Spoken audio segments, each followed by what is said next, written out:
I think we're live. Hello, everyone. WTHC Radio and the Perfect Positivity Show with Thomas and Michelle. How is We're just going to everyone share it out for a doing? second. Everybody, Yep. one day we'll have interns for this, but right now we don't Yeah, but mind as right long as you now, guys are still yeah. with us. See, Yeah, yeah. See, that's the thing with that. that's the thing with it. Yeah.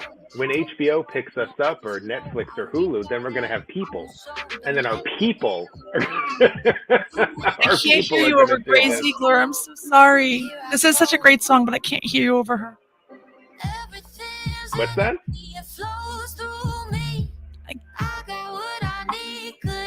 Just share it out. Okay.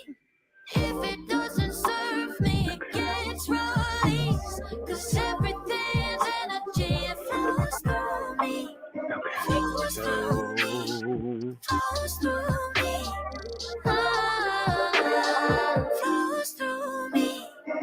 Everything's energy, it flows through me.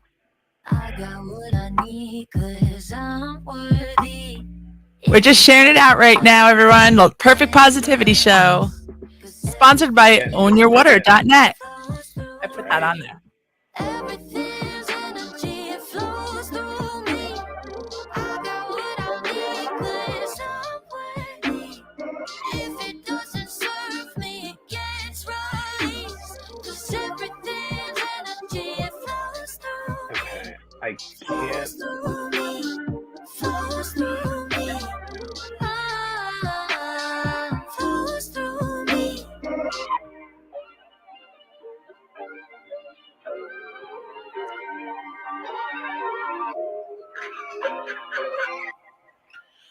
I think. Hi, Thomas. Hello, Michelle. How are you? I am doing great. I think that I shared it everywhere we needed to share the show. We are live tonight on Facebook, on YouTube, on WTHC, on Live 365, and on TuneIn. And on tune. Yes. I'm We're trying to live share it. everywhere. We're Yeah, live I'm trying to everywhere. share it on the Perfect Positivity Show page, but it won't let me. And I I just don't. shared it there, so you don't need to. It's because Perfect. I'm in as the admin. I'm sorry, I booted you, but Okay. it's better that we just get it done. So I love it either way. Okay. All right. Can I be an admin on my own on our own show again? No, you are the admin. I just when I'm in, I Okay. don't think we can both be in at the same second. You Gotcha. are. You are. We're both. I just think we can't both be there at the same time. All right. No. So, we have a special guest coming up in a few minutes. Yes. Isn't that exciting? It is. It is. It is. And I really want to hear all about the healing work that he does. And I have questions lined up, and I know you have questions lined up. I do have And yeah, questions. and we were no, but and you and I were talking. Oh my God, most of the afternoon we were thinking We of chatted more than we usually do on a Sunday. We more than we usually don't usually do on a chat. Sunday. Yeah, and for everyone listening, we have a lot of ideas and a lot of potential guests. Yeah. We've sent a lot of messages out. We heard you. We got a lot of requests. We got a lot of requests on what they wanted to hear. I Somebody love asked your about. emails. Everyone who emails us, Thank you keep doing it. so much. Yes. Thank you. Thank Yes. you. Thank you. Thank you. Thank you. So what we did was I reached out to um, one of the so I happen to know someone that created an entire therapy and healing center. I don't want to give a shout out because I haven't heard back. So somebody asked about therapy and somebody asked about therapists. So I says, oh, I know someone for that. As Michelle always says, like if you ever need to get connected with someone, ask me because I know someone that does everything. You know So everybody in I a do, good I way. really do. And I reached out to her, but I haven't heard back. So I don't want to mention just in case she doesn't want to be, but I can't imagine that she wouldn't be. One of the local artists, I actually just heard back from her. She's being consigned to for something, so she's a little bit busy. So she said not right now, but in the future. Um, Okay. Yeah, and who else? she I does a sent. lot of stuff that's positive, but within Mm-hmm. art. And that's really cool. I love that. Yeah, and I sent somebody also asked about photography. So I sent a message out to a photographer, wonderful photographer that I know. Oh, okay, cool. Yeah. And their stuff is just amazing. It's absolutely amazing. And Who else? There was somebody else we spoke about. Um, I don't. I'm missing like 2 or 3. Anyway, Yeah, absolutely, more than just one. Yeah, we had a lot of go back yeah. and forth on different guests, and I put some emails out as well. So I'm really excited Mm, about how the show is going to evolve and how we're going to be able to introduce people to other ways of thinking yep, and yep. introduce me to other ways of thinking because I'm like I say, I'm still a newbie and I want to learn all this stuff and question things in my world, and I'm excited. I wanted to know if you wanted to open a page of your Wayne Dyer book and share one out Oh, because I have sure. one I want to share out, and I figured let's do this at the beginning of every show. Yep. Got it right here. Yes. Okay. All right, let's see. So wait, so how many all right, we did this before. How many pages? So pick oh wow. I don't think this is a mistake. There's 222 pages. So No, that was intentional. Yeah, that was totally intentional. So oh wait, no, it's the last few 216 technically. So pick a page between, I don't know, because the first few are pick a page between like 1 and like 216. 12. Okay.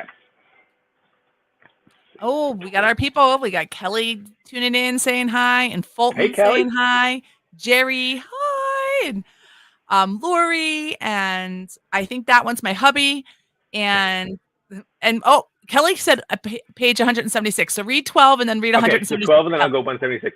So number 12, give thanks for everything that you are and everything that you have. That's the first step toward discarding a scarcity mentality. I have been working on that a lot all day today, so that was sent for me.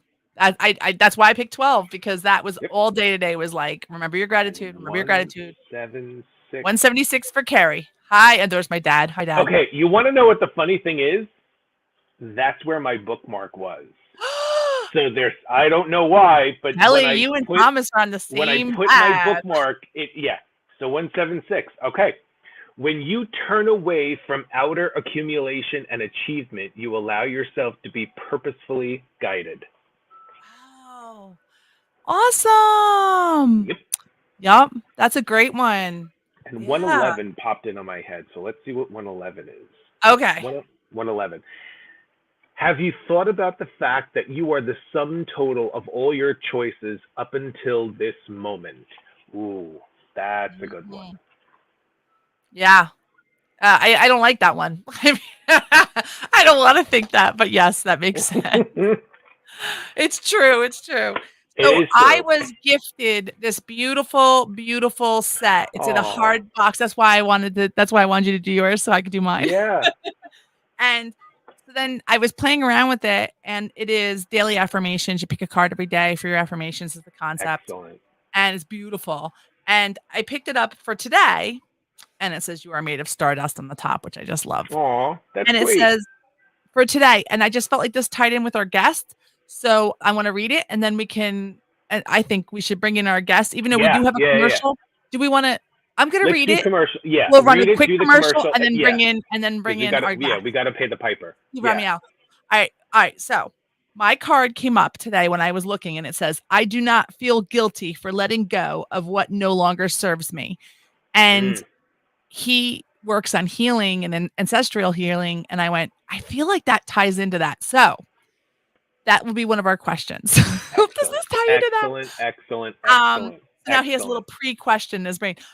So we're going to run quick commercials. We do have to run commercials and pay the people who keep us afloat and thank them, give them some gratitude. And then without hesitation, as soon as we're done with the commercials, boom, we got Steve coming in and joining us. So awesome. All right, here we go. WTHC. Right now, our country feels divided, but there's a place where people are coming together. All right, so I gotta tell you, Steve, I'm going to bring you in now. Everybody can hear and see on. Love has no labels, and one small step are helping people with different. So you are in, and we are live still on Facebook and YouTube. It's only the radio that really is the commercials are for. Story is so okay. Thank you. How are you? Welcome. down, talk, and listen. I'm to very one good. Thank you for having me. Absolutely. No, our pleasure. Our pleasure. Do we call you Steve or do we call you Ramiel?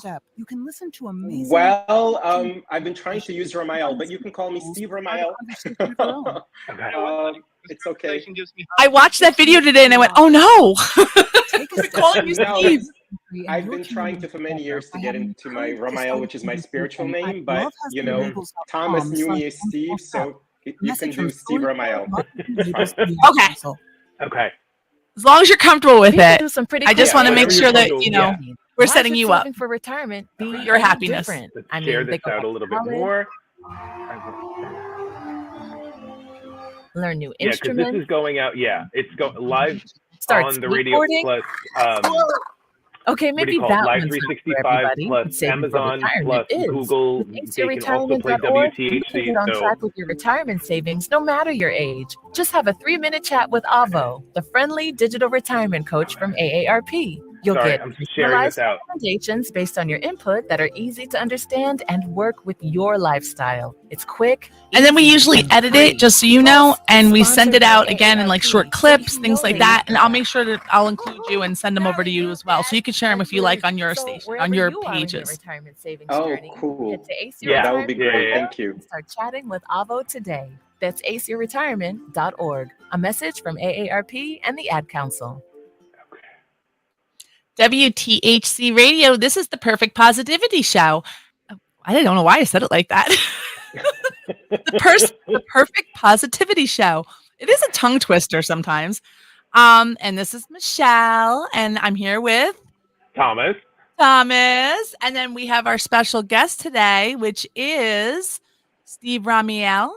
Am I saying it right? Or you tell me. Ramael. Ramael. Wow. Okay. Yeah. And so excited to have you joining us today. Well, and I'm excited too, and thank you so much for having me today. Absolutely. It's very nice to Thank be you. here. Thank you. Yeah, thank you Yes. so much for coming. Hmm. So we invited you. I guess Thomas and you were friendly already, friends, and Mhm. and familiar with each other's work, which is exciting. And Thomas was showing me the stuff, and then I think you sent me the links that you're having a big event. You're having a big trip. Yes. So I'm going to be facilitating a very special retreat. It's in November this year, November 12th through the 19th. It's an 8-day retreat in Malta, which is a country in the Mediterranean. I And did it's a look very it up. beautiful retreat. Yeah, a lot of people don't know about it, Like- and it's very exotic for Americans, and that's why I'm bringing them there. I spent a month working in this very place where we'll be doing the retreat, which is the island of Gozo, which is one of the 3 islands that make up Malta, 5 years ago, and I've been dreaming to do this retreat ever since. First of all, the location sounds amazing, and I do think that people should. Oh, Trey, I'm so glad you're joining us because I was gonna send you the link about all this stuff. I do think that people that it's very easy to learn about what we're trying to, open our minds to when you're in a beautiful location. And of course, I feel like you can do it anywhere. I know that, but like when you go Yeah. somewhere beautiful and it's picturesque or like you said, like exotic, and we're in this place that we've never been, it just makes it easier for you to make that connection and let yourself Yeah. be open to this experience. And I know you've been doing work. You mentor, coach people one-on-one, regular day to day. Am I correct? Yes, it's correct. But my Okay. specialty is actually working with groups in retreats and workshops and doing Right. ancestral healing rituals with these people. And you're absolutely right. I do this type of work in Latin America, in Brazil, where I live. I've done it in Europe. I've done it in the United States. But when you're in a very beautiful place, such as this island of Gozo, which is in Malta, which is right underneath Sicily. A lot of people don't know where it is. So Oh, okay. under Sicily, it's this tiny little island, but it's a very, very ancient place. And that's why I'm actually going there, because it has beautiful ancient temples, which are older than the pyramids of Egypt and also older than Stonehenge. So Oh, you not wow. only, Wow. yes, so people will not only get the healing rituals that I do, which are energetic, sort of healing experiences, we will also be able to connect to these ancient temples, which are more than 6,000 years old, and activate parts of our heart from these places. And How how did you exciting. find this place? Well, it was an interesting coincidence. I was talking to a guy while I was in India for 5 years. I had an Indian teacher, and I would visit him in India and get a lot of healing. I was talking to this guy from Hong Kong who told me he lived in on Malta, and he said I Mm. should come visit. And then I had one friend from New York that also lived on Malta, but I didn't Wow. say anything to him. And then I thought, the world is such a huge place. They're not going to know each other. Well, they actually live together on Malta. My friend from New York and this guy lived on Malta. So then he invited me to visit, and she also invited me to visit. And I went because I had a retreat in Spain that was canceled. So that's Oh how I wow. found out about it. That happened for a reason. Mm-hmm. Yeah, although I read a book about it and have been wanting to go there for many years, because before we had this patriarchal society that we have now on planet Earth, we had matriarchal societies. We had societies where men and women were equal, but they were very, very Mm. ancient. Yeah. And these matriarchal societies, where both men and women sort of they worshipped and connected to the female energy of love, of healing, of these ancient goddesses, right? Of the ancient Okay. earth mothers. So these temples existed on Malta and this island of Gozo, which is the more sort of ancient part. Malta has become very touristy, while Gozo Okay. has remained very, very beautiful. And as a matter of fact, it serves as a location for many biblical era films because it looks like Jerusalem of 2,000 years ago. It has Oh, neat. beautiful Okay. white Mm. stone buildings. Yeah, so it's has the beautiful Mediterranean Sea, which looks sort of like the Caribbean. It has beautiful ancient energy. It has sort of sheep and their shepherds walking around. So it's a very Wow. Oh, so special place. cool. Yes. I Yeah, mean, that in itself, it like would help you get more in tune with being able to do this because it brings you back in time. So it, you know, absolutely, absolutely. And these temples where we're going to be actually be activating deeper parts of our loving hearts, they have Mm. very powerful energy. And that's what we all need because people think of the heart as a center for love, but it's actually, the word courage comes from the French to act from the heart, courage, to act Mm. from the heart.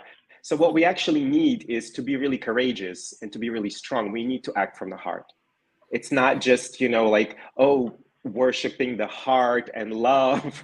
It's really being our most courageous, powerful, strong selves. So yeah. so Yeah. so can you tell me about the in like ancestral healing?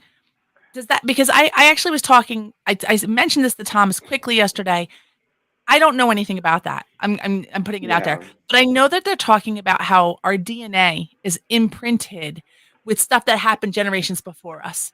So, traumas exactly. that have happened to our great grandparents, those things that we don't might want to talk about, slavery, Holocaust, even the Great Depression, when and how we still, there are these things that we do today because this stuff happened to our great grandparents, and some of it they passed on, verbiage wise, like, money doesn't grow on trees and all those things Right.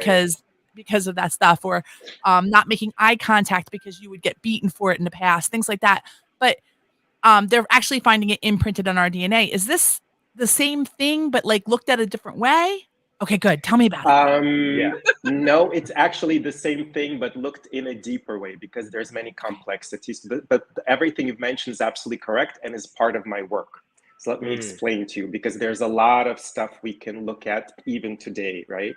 So it's Sure. very interesting that you guys had this sort of guidance that came up before we started. You read Thomas, the sum total of all of your choices up to that we are the sum total of all of our choices up to now. Well, I thought it Right. was very pertinent and very synchronistic because in my work, we are actually the sum choices of the billions of ancestors, our ancestors that came before Mm. us. So each and every one of us, Michelle and Thomas, and everybody listening or watching, each and every one of us has billions of people who came before us. These are our ancestors. Yeah. And Michelle, you mentioned our grandparents, and maybe some people know about their great grandparents, but we mostly don't know anything after 2, 3 generations. True. So you're absolutely right. All of these people that came before us, and like I said, there's billions. So it's very difficult for our mind to wrap itself around this number. But billions of people is a lot of people, right? Yeah. But so all of these people contributed to our traumas, our fears, our people who have mental illnesses, physical illnesses. This comes from ancestors. So it's another way to look at our traumas. We not only have traumas from childhood, we have them from our ancestors, which is an extension of the family that we know. But our ancestors, so you're absolutely right when you mentioned enslaved people, Holocaust, wars, occupations, all kinds of programming that we received from people that we know, which are our parents, our teachers, and our grandparents. But these other people that we do not know, their traumas, you're absolutely right. It lives in our DNA. There's a part of science called epigenetics, which proves this. Now, Okay. epigenetics basically shows that when people survive all kinds of traumatic incidents, like they go Hmm. through hunger, they go through wars, occupations, and How they many wars there survive. were? Yeah. Yeah, so this affects the person's DNA through enzymes that are activated, and then this is passed to the next 7 generations. Wow. And so this field of epigenetics actually proved it. Now, about 20 years ago, epigenetics did not even exist. But scientists could not understand why, for example, the same family had a propensity for cancer, but some people would get it and other people would not get it. Well, it's Would because that propensity, that genetic imprint would be activated by trauma. When certain okay. people went through traumatic situations, their certain parts of their DNA would be activated and would start to basically blossom, whether it was cancer or other issues. And And that's true with mental health and with cancer. They say that the stress will bring it on. yes, So I know exactly. the science end of it, because I'm in the mental health field, and we have Oh, to do a lot of medical stuff.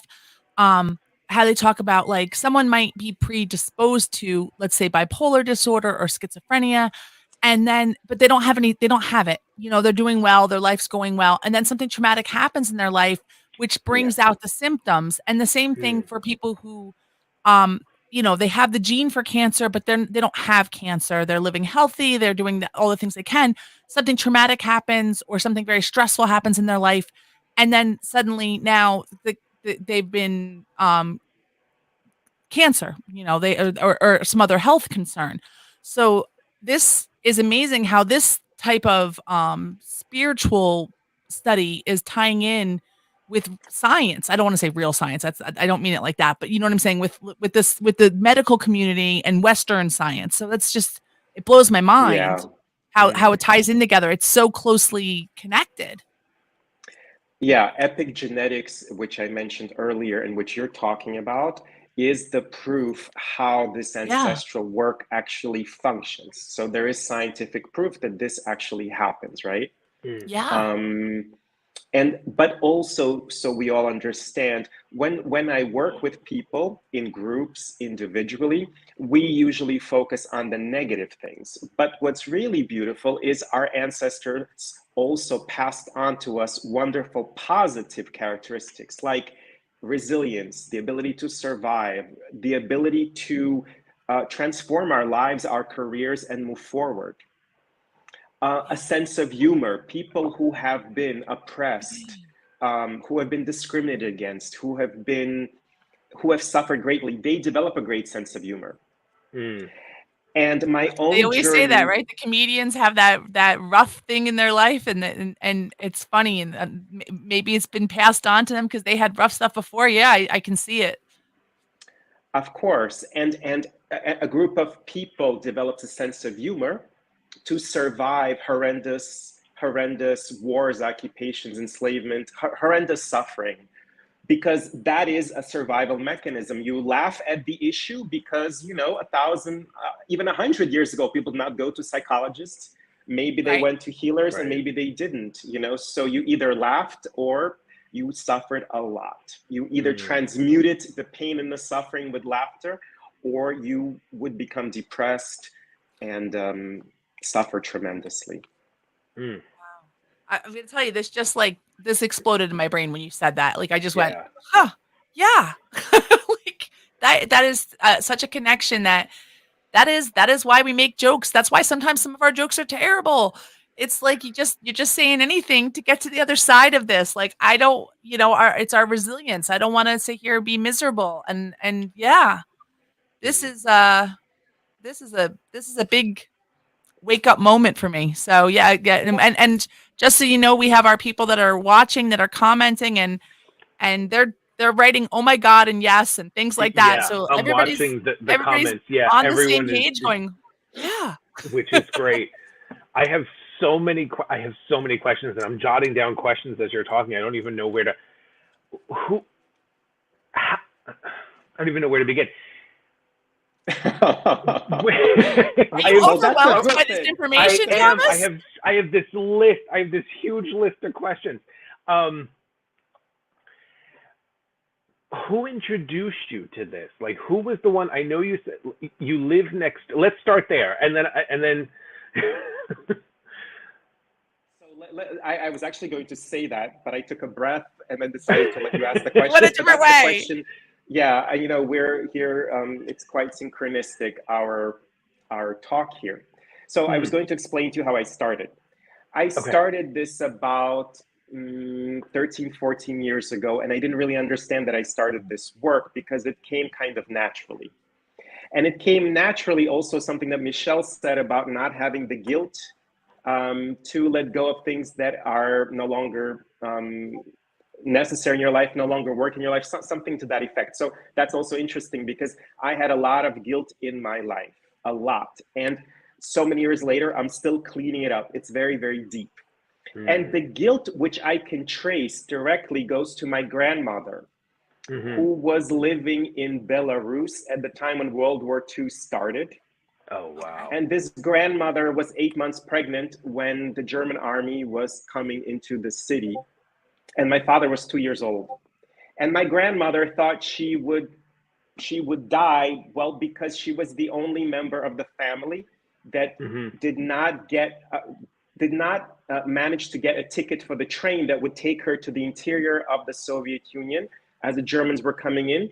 And I come from a Jewish family, so they were all trying to escape. The rest of the family bought tickets for the train and were whisked away into the interior. She was 8 months pregnant. Her husband was taken away from his job and also moved to the interior of the country, so she was left all alone.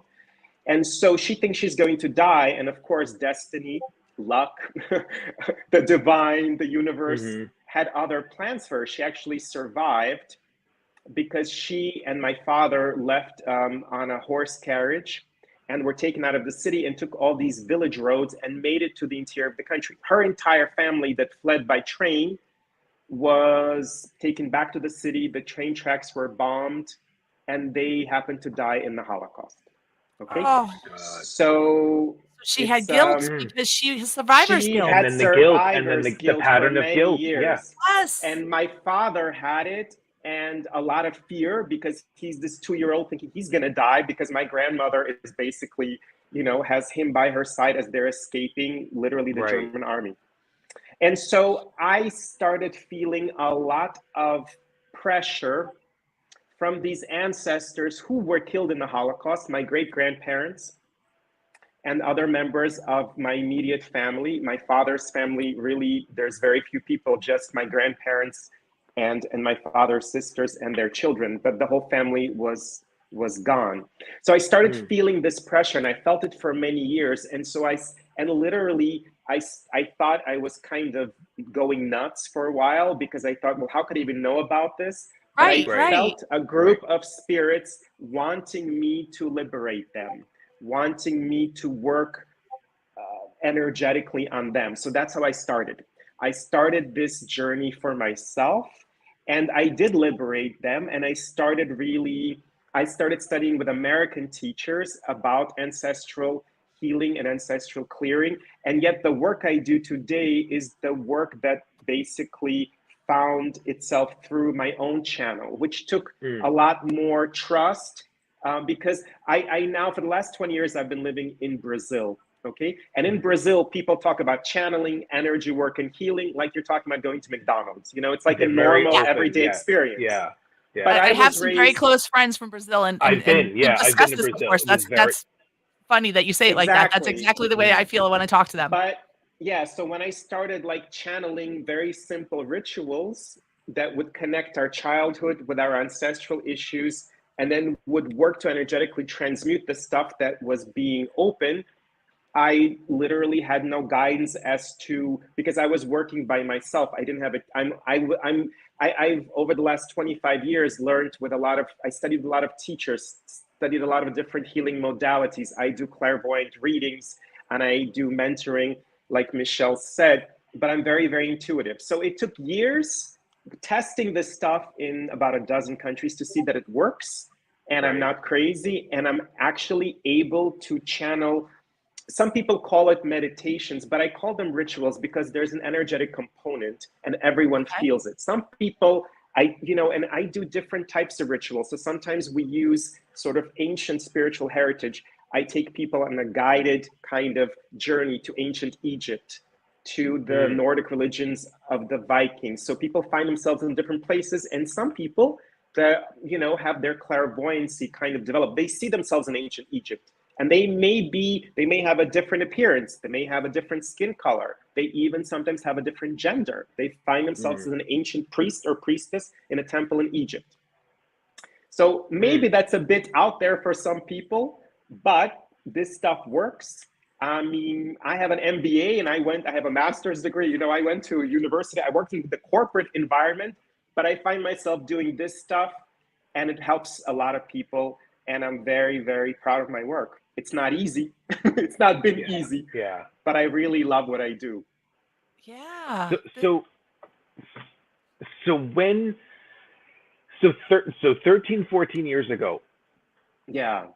Sub question, but when did you realize you had a gift? Was it like 13, 14 years ago? Was it when you were a child? Was it when you were growing up? Did you feel different than other kids? Because, oh wait, no, I kind of sense more than my friends. It wasn't during childhood. Thank you for asking. As a child, I guess I've always been very sensitive, but I didn't think I had any gift because, once again, until the age of 9, when I moved to New York, I was raised in the Soviet Union, specifically in Belarus.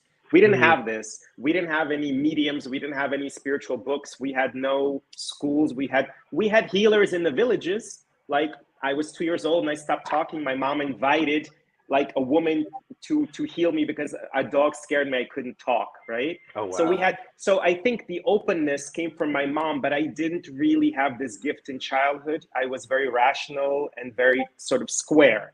This came about maybe 15 years ago as I went to work in one of Brazil's biggest healing centers. And there, everybody was working as a medium. And that's when my gift started developing about 15 years ago. Yeah. Wow. Oh. Where in Brazil? Where in Brazil was this? Well, this was in the center of Brazil, and this was in Abadiânia, where I worked. And I worked in John of God's Healing Center, the very controversial healer that, there was healing and there was also abuse. So I worked there for some years as a guide. You know what? You learn a lot when you work with people that aren't ethically doing things. You learn what you don't want to do. So I don't know if that was your experience, but that was my experience. Absolutely. I was somewhere and I'm like, I know one thing. I don't want to provide therapy like this is being provided. And this was many, many years ago in my life, but I was able to find a route to providing very good therapy because I knew what I didn't want to do. And it's kind of that Esther Hicks thing she always says, where she says, you have these other experiences so that you're able to know what you don't like and like what does she say? What does she call it? Yeah, like connect the dots from one experience to the other in order to and so I hate hearing what you just said. You're like, oh, I was there at this place and it was very controversial. I gotta tell you, the story did not break that big in the United States because I don't know the story of the controversy. So that's good, I guess. But Okay.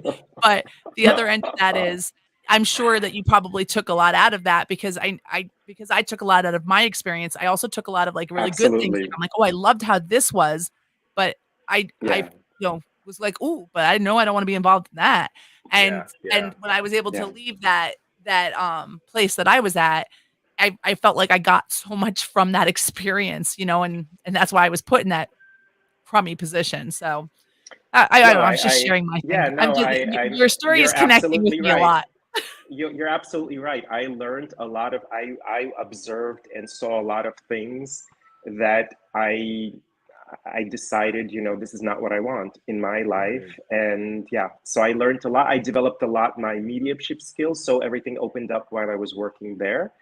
And I also learned how to work with people, take care of people, because for years I was a guide, also facilitating retreats for people who would come from all over the world to work with this healer, right? So I certainly, for me, it was a huge school, and it was a school of hard knocks many times because I dealt with some Yeah. very sick people. But I learned a lot and developed my skills, and yeah, it was absolutely What you don't want to do. wonderful Yeah. experience on Yeah. many levels. Yeah, Yeah. and sometimes very difficult, but it was amazing in the end. Yeah. Yeah. And it sounds like, and correct me if I'm wrong, but how I'm hearing it is that it helped develop your empathy. It helped develop your sense of compassion. It helped develop, the sense of love for your fellow human. And then that kind of helped you develop into who you are now. Having had that experience, Yes. it was this love. It was this. I mean, yes, negative and sometimes, but we always say on the show, anytime there's a negative, there's automatically, like a balance of positives. So the positive aspect of that was you were learning. You were identifying, Absolutely. how do I want to help? How do I want to continue this? What's my next step? What's my next advancement? That's how I'm It hearing it. It's just no, evolution. absolutely. There was a lot of evolution, and there was also the recognition that everyone has their light and their darkness. All of us, their shadow, and and I had to dive into my shadow to work with myself, to Mm, accept it, to learn how it functions, right? We That's all have the shadow aspect, and so oh, the important thing, if you're working with people, with healing, with therapies, and with spirituality, is to work on your shadow. yeah. um so I yeah, it always was see what you shadow said, work very positive, things. I don't very really know positive. what that means. I'm gonna be honest, but that's why I'm the newbie. I always see shadow work, workshops and this and that, but I don't know anything about it. Would you mind Well, there is a elaborating kind of what that yeah, means? sometimes in the spiritual world, specifically in the new age spiritual culture, there's a tendency to be like, oh, we're all beings of light and we're all made from stardust. And that's very I true. like that. Yes, at the same time, Michelle, newbie, not only are you, me, and Thomas beings of light, but we also have our shadow. Our shadow is what? All the elements that all the humans have: jealousy, anger, Anger, rage, fear, yeah, fear, lying, jealousy, yeah. rage, right? So we all have Sure. that. If you ask someone and they say, "Oh, I don't have any anger. I've transmuted it." That's bullshit. Yeah, Now, yeah, because there's deep levels of it, right? Yeah. Oh, I'm not afraid anymore. I'm a being of light and I'm guided by my guides. Well, the thing is, you're not afraid until you go to a certain level, and new things will bring in fear. So Sure. all of these things are the shadow aspects, and we really have Okay. to understand how all of this works. And there's a reason why all of this shadow stuff works. And usually it's sort of it's sort of all the shadow elements are all the distorted elements of light and love. mm, And usually all this stuff comes in your childhood, right? Because the child does not receive the love and the attention from their parents that they need. And we as children, for you to understand, we need consistent 24 hours, 7 days a week love and attention. When we don't get it, we start thinking something's wrong with us, and we start pleasing people, and we get angry because we know, for example, anger. We know that the people who love us the most also don't give us the attention we need. So we are angry at them, and then we start having guilt. So that's how guilt develops, anger, it's all connected. That's a short little lesson. I mean, Thomas, you must know about the shadow. You can also add some things. So I also wanted to add, so now, which I think brings us perfectly to the what? Go on. And we have about 5 minutes. I'm just giving you guys a timeline. We got to run another commercial at that point. Okay. And then we actually have some commercials. No, we have some questions coming in. We have questions. Yeah, which is a good question because Trey just asked, she says, ancestral DNA, is there such a thing as breaking the cycle? Otherwise, it feels like a curse. Like a family curse. Yeah. So how would you approach that? Yeah. So the cycles and the patterns are not actual family curses. They're an opportunity for a person such as us who are working on ourselves, right? People who are wanting to heal themselves. So we'll be doing the work to heal the generations that came before and also heal the future generations such as children or whoever comes after, children and grandchildren, etc. So it's not a curse. Everything in this universe is perfectly sort of created. And the perfection is, you will only see it as a curse if you don't understand that the universe is trying to get each and every one of us to evolve. We came here to evolve. We didn't come here for any other reason. So we come here to evolve, and we start understanding, oh, I have patterns from childhood. I have patterns from maybe past lives. I have patterns from ancestors in my family. Well, healing those, cleansing that, and really accepting, and in ancestral work, it's really honoring the ancestors. Because just like in family constellation, which is another way to heal ancestors, many people were left out of the families. That weird uncle that never got married was left out and forgotten. So there were many members of families, of lineages that were not included. So what do? We honor all of those people who came before us. And we what about those that are that are close to so my family member was adopted, and my dad was adopted. So I was like hiding it like it was a secret. Everyone knows. My father was adopted. He has actually since then got reconnected with all his biological family, and that is fantastic. But I still feel very, very, very connected with the Meanies, who are the adoptive family. And I feel as though there's actually a very big incident that I'm not going to get into right now, but I feel as though ancestrally we are very connected to them. Like there's some stuff, and I'm like, that is from them. I know that is the. You're absolutely right. Well, if they raised your father, you're absolutely right. And so specifically, that's a great question, Michelle. And the answer should make you pleased, I hope. Let's see. The solution for people who are adopted and the actual, let's say, how it plays out. People who are adopted, they're part of two families, right? So they're part of the adopted and they're part of the biological. Okay. And there is a process that I do with people, which is called it's basically making repairs on your lineage. Okay. So you can make repairs on your biological lineage even without knowing who they are, even without ever meeting them. And for the lineage, for the family that adopted you, all you have to do is just officially ask to become a part of it, because you're officially part of the biological one. But for the adopted one, there are many influences if they raised your father, of course. So in your case, in your father's case, you are part of these two sort of lineages. Do you think that holds true for someone who maybe has biological parents that they are with to some degree, but they end up having like a best friend whose family they glom onto and they stay with, and they be like a very strong support system in their life? And do you think it's a strong enough bond that they kind of get some of that family stuff too? That makes Well, sense. that seems to be something a little bit different. If someone is so Okay. connected to someone, that's what's coming to me.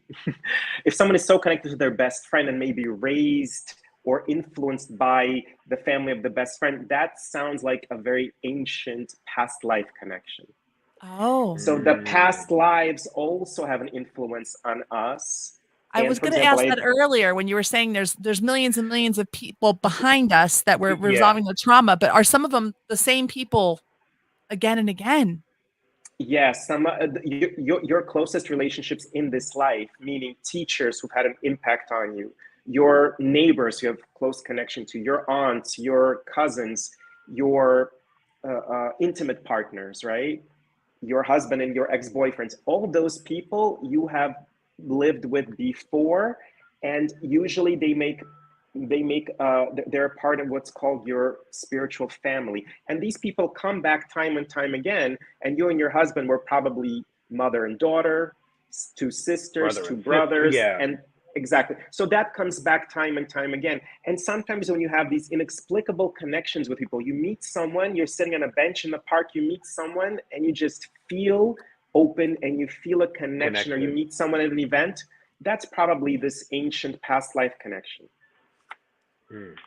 Excellent. I believe that to be true. That's the one for me that I went, I just feel like we're reliving lives with people in different roles and we're changing it up, but it's the same. Sometimes I'm sure there's new souls introduced to you, but they're, I just love Yes. that you were able to confirm it. That's exactly what I've been coming to in my studies and what I've been looking at going, I feel like these are Well, my yeah, people.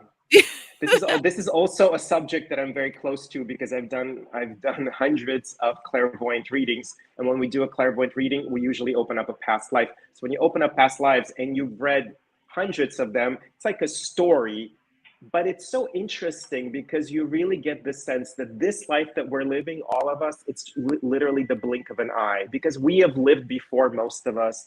A lot of us are ancient souls, not everybody. There are some baby souls, sort of teenage souls, but a lot of people are ancient souls that have seen it all. And of course, we come here and we forget all that. So we have to relive and connect to this ancient wisdom.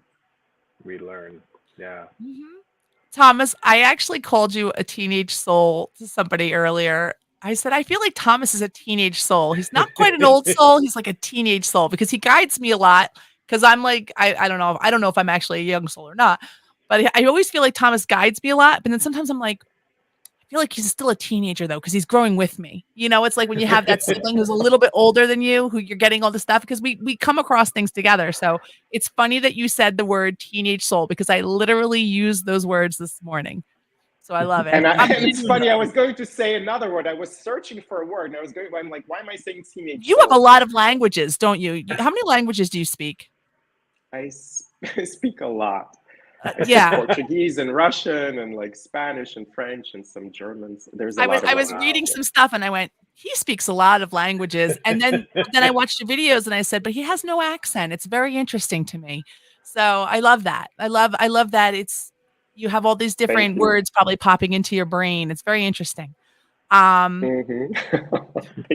and then if you have spirits or souls talking to you a little bit, I'm sure that that's probably throwing a little bit throwing other words in there. Well, I know it's not like that, yeah, but you know what I mean? Like, all of a sudden, these words are sometimes. popping in different languages.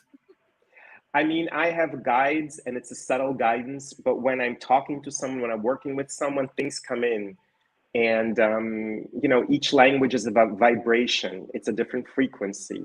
So, like, I do, for example, clairvoyant readings in Portuguese and I do them in English. And sometimes I'm searching for the words to bring it down, because everything is vibration and things come when you're doing this Right. work, energetic work. It comes in energetic packets. And then I see them as images, right? It comes as energy, which is perfect. Then I see them as images. Then I have to basically put the words and translate the images, right? So it's a little imperfect. Our mechanisms, our human mechanisms, right, are not as perfect as the energetic imprint that comes. Mhm. Thomas, you got some backup that you're an old soul up in the comments. Thomas is an old soul, Michelle. I know. Maybe it's because I bring him to my level, and I'm like, hey, come hang out with me down here. Yes, I definitely, no, I'm kidding. I was going to say I definitely slow it down a little bit for you, Michelle. No, I'm kidding. No, in a good way you do. My brain's going and racing, and I have all these thoughts, so that's why we're together. That's why we're friends, you know? This is a great conversation just for all of those reasons. You're connecting all these things, and I'm going to tell you, I have such a feeling of joy right now. I'm being overwhelmed in a very positive way. Of this conversation tonight is bringing me a lot of joy, and I just wanted to tell you guys that before I run the commercials, which don't bring me as much joy. I am very thankful to them for keeping it together, but yes, they're very loud in our ears.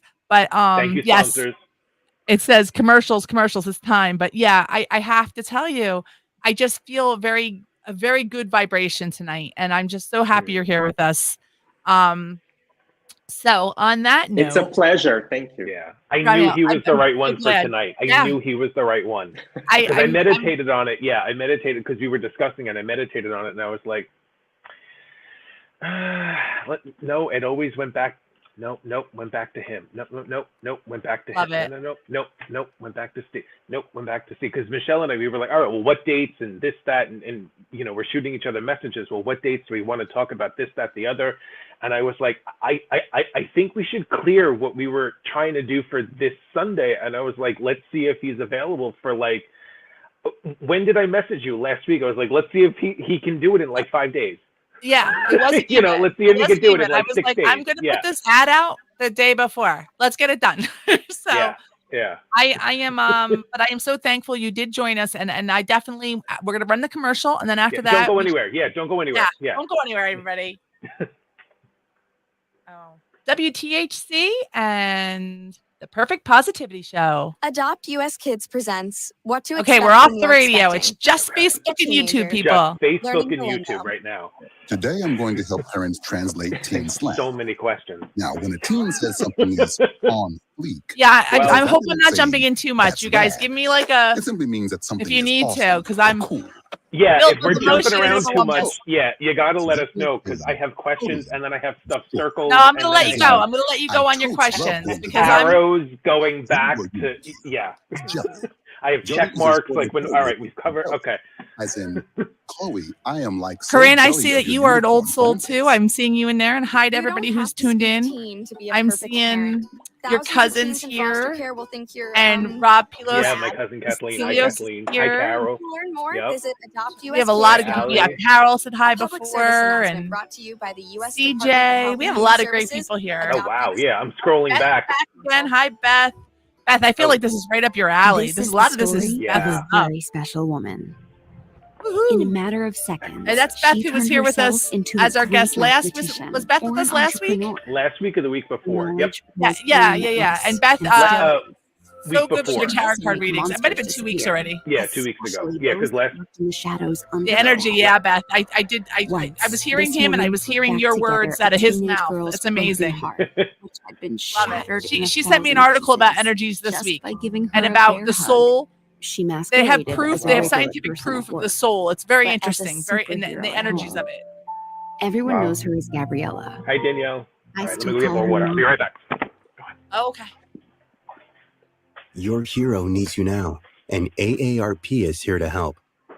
Find the care guides you need to help, complete with tips and resources at aarp.org/caregiving. A public service announcement brought to you by AARP and the Ad Council. WTHC Radio. This is Michelle, and I'm here with the Perfect Positivity Show with my co-host Thomas, who has actually stepped away for just a second. And we have the most amazing guest tonight, Ramael. I'm still trying to say it right. Ramael, right? Ramael. Yes, Ramael. Ramael. And he is really an amazing man who runs group events where he helps heal people of their of varied, like he does. You do other things. It's not just the ancestral healing, or you do other things too, or does it all connect together? Well, I do other things, but even like the ancestral rituals that I do, they also look at people's traumas from childhood and also from past lives. So it's not only ancestral healing work. I also Okay. do clairvoyant readings. And in the retreats, for example, I energetically help people to read them, to help them really get more clarity about what's going on. Because when they tap into these rituals, they start seeing aspects of their family's influence on their lives, on their daily lives. So And so before we so, get back to asking more mm, questions, can you just tell me your yes. website so that anybody can find you? Well, Hmm. actually, my website is down now, but Oh, my Instagram is Instagram will Ramael. work. Yeah, Ramael.too. So it's Ramael.too. Ramael.too. And they can So find that amazing event there? and they can find my wonderful retreat in Malta that will happen It in looks so good. November this year, November. We have till November, Thomas, so that Yeah. I mean, I saw you only take 14 people, so we Yeah, don't and really have it's to, like we gotta get in before it fills up, but I mean yeah, it's a very small intimate retreat in a very, very beautiful villa that was rented for the event. It will be a beautiful event. And I also have collaborators that will do dance and yoga and music and mantras. So it will be magnificent. Excellent. Excellent. Excellent. I just want to oh, make sure. So put it there. Instagram is it hashtag? I hope so because that's how I wrote it. Hashtag Yes. or so hashtag RAMAEL R dot A M A E TOO L. Yes. dot .too. TOO. Okay, good. Yes. All All right, right. so we put it out, we put it in our feed so that people can see it while they're Can see it. Yeah, while they're chatting. Good. oh wait, I can do that. Let me do that Yeah, thing. you could do that too. Yeah. Oh, I There could you put it go. right there. Look at that. All Oh right. yeah. See, see. I totally forgot I could do that. Yes, so it's there. Woo! Actually, it's not hashtag. Sorry, it's the at because it's Oh, hang Instagram. At on. all right, I'm Hang on. taking Yeah, that it's Take down. the that at. down, I'm Michelle. gonna How write it dare you? down. Yeah, how I dare you, Michelle? know. Yeah. Sorry about that. That almost makes it easier for people to find because they got to hear all of us do this. Okay. There we go. Okay. That's it. There we go. Okay. Beautiful. Okay. So Instagram, right? It was Instagram? Instagram. Okay. So I should have everyone wrote that. who's watching or listening, it's at RAMAEL.TOO. Everyone go pick him up. Yeah, those Instagram people. If that's what you're doing, that's a great thing. I mean, and you can find you on Steve Ramael on Facebook. I mean, a lot of these people are Facebookers. So Yes. as long as that's So okay with Steve you, I've already Ramael. yeah. Yes. Thank you. Steve Ramael on Facebook. Also, And people can find me that's there. where I saw some of this, so, like beautiful pictures of the upcoming event and everything. So very exciting. Yeah, Danielle, we did. It's in the chat. it's in the chat. It's right here Here, on I'll the do it again. screen. So very Uh, exciting. Okay, so in the meantime, we can get back to you opened your mind in Brazil and found and started to make some of these connections. You had some feelings of things that maybe your mom was open-minded when you were a child. And now Exactly. I'm just doing a recap. Now, Thomas, we're back to you. So yes, so I want to go back a little bit. I want to talk about who, through your lifespan, who has inspired you? What authors? What teachers? What the whole spectrum? Because I'm sure, like you've read books. I'm sure that you even said earlier that you studied with people. Who were some of the authors? Who were some of the people that you sat down with? Who were some of the masters that you've learned from, that you've pulled on and gained from in order to then present everything that you do? Well, I studied a lot of different things. For me, I studied, for example, the book Autobiography of a Yogi, Hmm. right, is a book that opened up a lot of things for me that had to do with, for example, the Asian traditions, Hinduism. But when I lived in Los Angeles, which was more than 20 years ago, and I worked at a film studio, it was a past life, it seems. I started doing Tibetan Buddhist meditation, right? So I also then studied shamanism. I Mm. studied ancient Christianity. I also studied, like I said, I had a teacher for 5 years, and I went to India.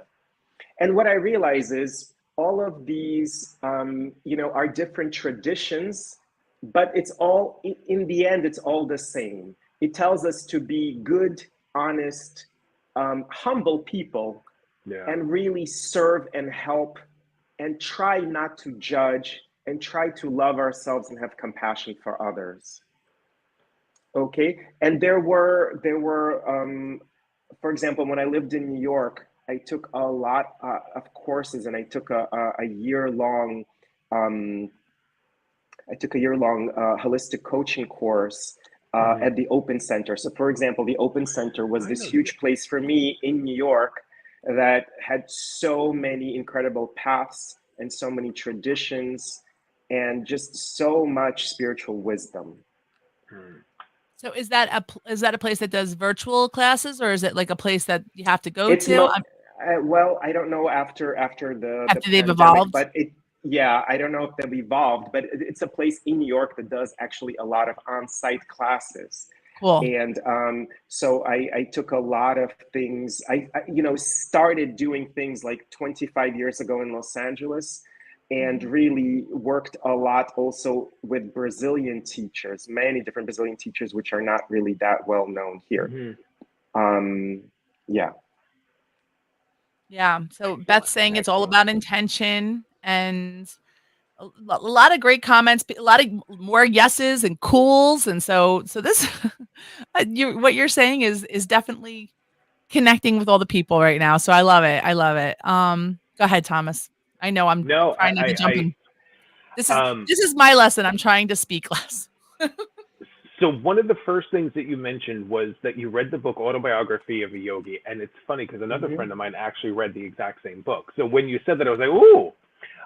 What did you pull from that? How was your experience going through that book? Tell us about that book.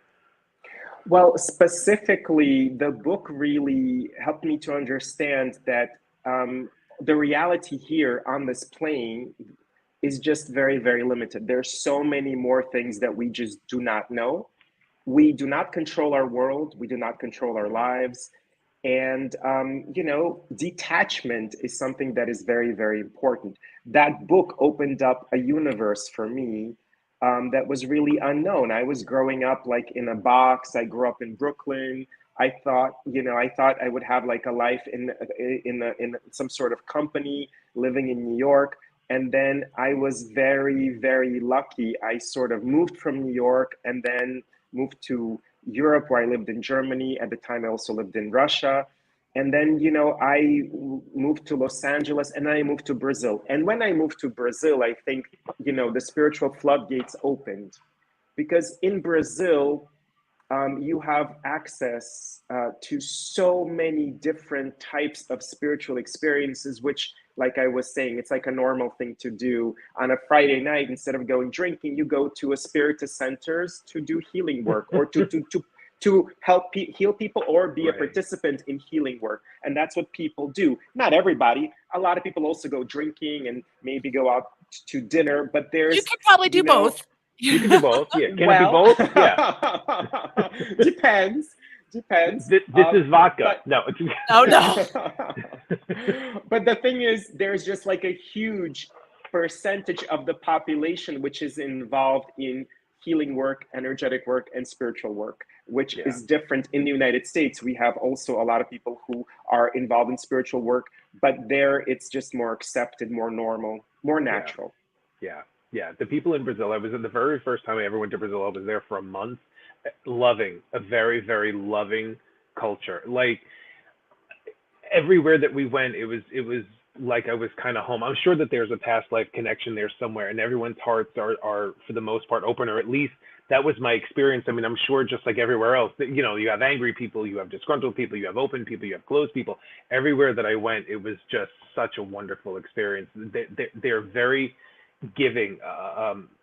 They're just very open. Like you said, their hearts are just open, so much so that I went back like 3 months later. Yeah. Okay. Yeah, and what's interesting is, the revolution which is taking place in the United States, which has to do with all kinds of power plants, a lot of things that are being legalized in the US. In Brazil, we have a tradition that's an indigenous tradition for thousands of years. But we have an urban tradition, meaning it's not done in the rainforests. The work is done in cities, in ceremonies that happen on a weekend, on a Saturday, once a month, twice a month, sometimes Right. or more. And it's a tradition which is more than 100 years old. So, and Brazil has this mixture of Christianity, the African traditions mixed in, and also the indigenous traditions, which have a lot of medicinal plants that are now being studied deeply in the United States, which are now some of them being legalized, like all kinds of work to help people with depression and all kinds of addictions. And in Brazil, this has been taking place for a long time. And the differences in Brazil, this type of work is community work. It's Yeah. either it's very little cost because it is a developing nation, or there's almost some, like Spirit Centers don't charge anything for their work. So Yeah. it's a different type of playing field. It's not a commercial transaction. They are giving healing work to people who need it without it charging money for it, right? So Wow. it's a whole different Yeah. experience. You Yeah. know what? They do It's it one for of the those love. things because Yeah. I'm like, I get that people need to make a living, and I am completely supportive of people who are using their gifts and their tools to make a living. But then sometimes I'm like, oh gosh, when people need it the most, like it's. But I know most of the people that I know that are in this field do provide a lot of this stuff out of the goodness of their heart when they come across a person. It's not like they're holding it back, waiting for the big payday. They're like, Yeah. yeah, I put it out Yeah. there because I want to get paid for it. But I also just worked with this person on the street because I met them and they needed some attention, Yeah. so it's, Exactly. yeah, Exactly. that's the way it So should be. that so that is what I do. And if people cannot afford my services, I ask how much they can afford and sometimes give it for free. And I also need to make a living. So you have different You types of do. commercial Mm-hmm. pricing for different services. And you have the thing is, sometimes people have to be ready to receive something for low cost or for free because they have to value it, right? That's also Yeah. an issue. But Yeah. you can tell after a while people who really need your work and will value it, and so you give it Yeah. as much as they can receive it.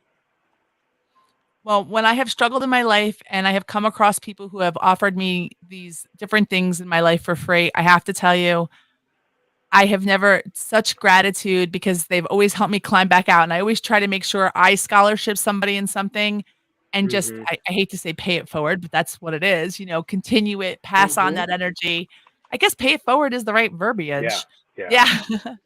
Yeah. So, Yes, And it's exactly, true. exactly. When we give, it's something that we've said a lot on this show. When we give, and we give unconditionally, we give with no expectation of anything back. That really shows the universe, I have so much abundance that I can give of this thing because I already know that the universe is going to repay me tenfold in what I'm giving out. It sets up the premise. No, no, no. I have a lot coming in, so let me give you this, and let me give you that, and let me gift this to you because I have so much.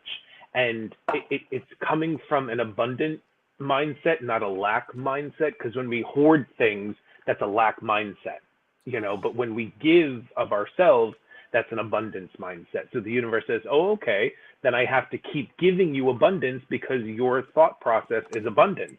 So let me keep giving you so you can keep giving out. And then I have to keep giving to you so you can keep giving out because you keep thinking that you have so much. So let me keep giving you so much because you keep giving out, if that makes Hmm. sense. Yeah, yeah, absolutely does. And like what Michelle, what you said, I sometimes run across people in different places where I'm traveling or just going about my business, and I really do try to help people. During the pandemic, for example, living in Brazil, I Mm, was helping a lot of Uber drivers. And I was very, very careful. The person just wanted to be silent, but sometimes I would see stuff and I would start talking to them. And because I read people and read their energy, 90% of those interactions were so deep and beautiful and needed. People were desperate yeah. for for something deeper, for someone to yeah. listen. And so I found myself serving as much as possible, offering a lot of my work also for very small, very accessible pricing. And Yeah. really, it was an unbelievable sort of time. I actually made the transition to really teach courses online. And I taught actually these rituals, these energetic ancestral rituals online. And they even work as recorded rituals, right? And that's what I found out Cool. was the most impressive and beautiful. Well, sure, that makes sense to me. Yeah, because it's the ritual and yes, the experience of everyone being together and sharing that ritual is amazing and it's a different vibe, but the ritual itself, I'm sure it could be taught. That just makes sense. Yeah. Yes.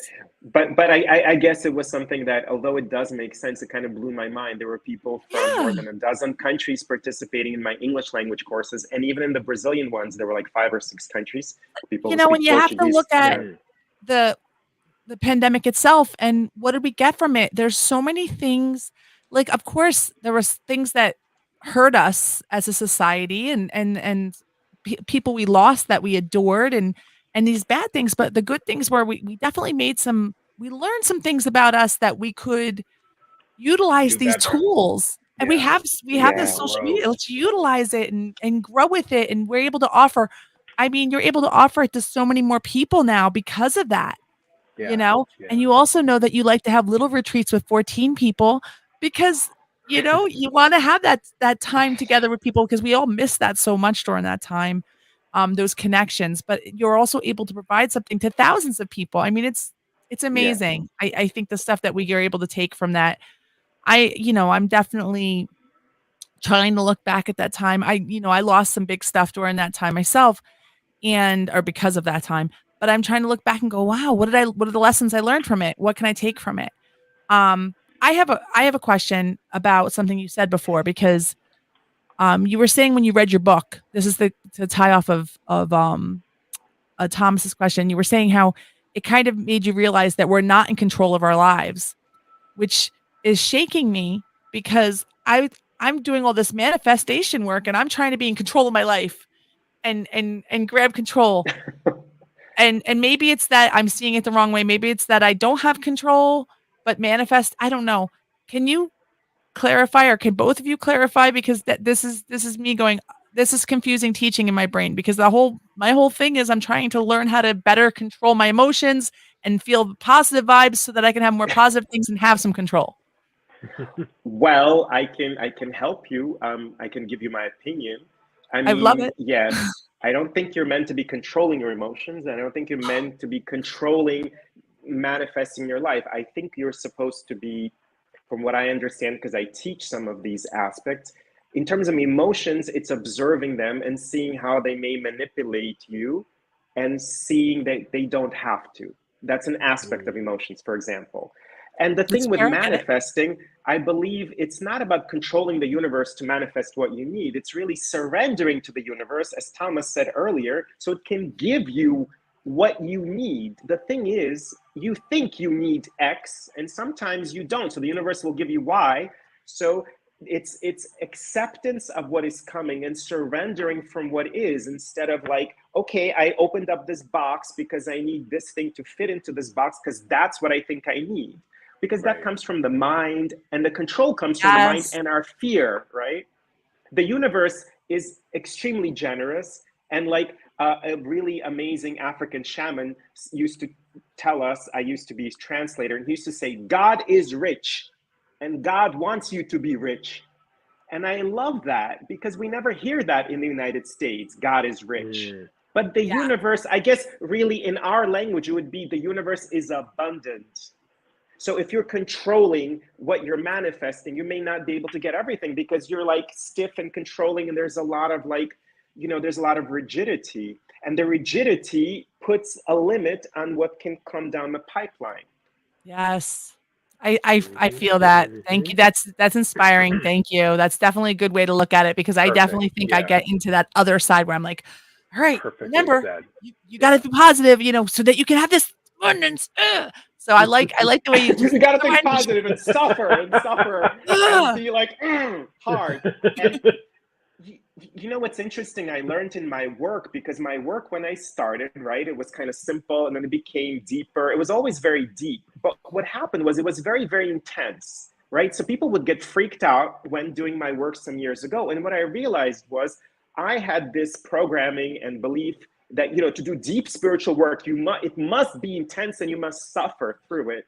And then I realized you can have deep work that is light and joyful. So now people, when they do my work, they're like, oh my God, this is so loving.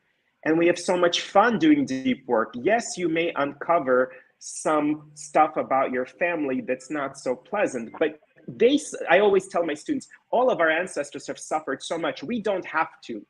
They have all suffered. Why don't we end the suffering here? So we go on a different type of, energetic vibration, which is light. You can go deep and it can be light, fluid, it can flow and be loving and fun. If it's not fun, no one's going to want to do it. Then who? Yeah. Yes, What's that's the point? true. Yep. True. I love Yep. Trey added in here, attracting energy versus controlling energy. I thought that sums it up in a couple words, you know. And I will continue to open my mind and learn this because this that's huge for me right now because I wanted to control it. And I love that you guys the way you put it and the way Thomas was putting it too. I just went, "Oh, that's a different way of looking at it that actually helps. I think it helps me tremendously. So thank you both so much for that. And I know Thomas, you have more questions, so I swear I'm sipping. No. Thank you. So the ancestral DNA, the healing work that you do, what exactly does that entail? Because I actually got two different text messages outside of the chat. So what exactly does that entail? I had a friend text me, well, wait, but what's involved? So what's involved? Okay, so let me explain to you. It's a little bit difficult to explain. People really have to experience it, but I'll do my best to explain. So I work with different rituals. And for example, the rituals, when we're doing like a retreat, like I'm doing in Malta, it's 8 days. So we will do a more complete set of rituals. The rituals are connected to the chakra system. So the first chakra, which is an energetic center, right, which is at the level of our coccyx on our body, right? It's actually part of our energetic body. It has to do with our father issues, with our masculine energy, with the foundation of our life. So when we do the first chakra ancestral ritual, it has to do with issues that have to do with the men in our lives, with domination, with authority figures, with our fathers. Okay. So I would, every ritual, there is like a talk before it that explains everything I'm explaining now. It starts with a talk and I explain how the masculine energies work, how everyone has masculine and feminine energy, etc. Okay. And then so let's say for each ritual, the talk is maybe 40, 50 minutes, and then there's some questions. And then I prepare people for the ritual. The ritual is done with eyes closed. And I take people on a journey. We usually start in nature, like on a hill, in a forest, in a park. And then the person travels with eyes closed in this place. And they may come to sit at a bonfire. And in the bonfire, they may see images that I guide them through because there are questions that need to be asked about their ancestral issues with the men, the male lineage, the father, the men in their lives. And they ask. So the people sitting at the bonfire, they look into the fire, and the fire acts like a television screen, which may visually, energetically, or they may feel the answers to the questions I'm asking. That's an example of a ritual. And then the person leaves this bonfire and continues a walk in the forest and finds maybe an ancient temple that's connected to the Viking religion, or is transported into ancient Egypt. And we work with certain entities now. When they go to Egypt, when they go to Atlantis, when they go into this ancient forest in Scandinavia connected to the Viking religion, that part is to transmute the energies that we opened up, clarity about our families in the first part of the ritual. And I also work with nature. So the people are walking through the forest. They may take a dip in a beautiful river to cleanse themselves. They may listen to the wind. We may work with like a sweat sauna, a sort of a specific type of sauna. So believe it or not, just sitting wherever you're sitting, it could be online or in a place, by using all of these elements like the wind, fire, water, and the earth. Okay, Mhm. this actually helps people clear all of these energies. And the thing is, because the work that I do, there's something called animistic consciousness. Animistic consciousness means that we believe everything has a spirit. Anima is spirit in Latin. So the fire has consciousness. And even though I'm just guiding you to think about the fire, you will be experiencing the cleansing power of the fire, water, wind, earth. Okay, so that's an example. But I have dozens of different rituals. They're all very different. They're all unique, right? Yeah. But more or less, I just took you through one. I don't know if that gives you an example of how it's It done. does. Yeah, because, it does. Okay. No, so now I even have even more questions. So that's day one.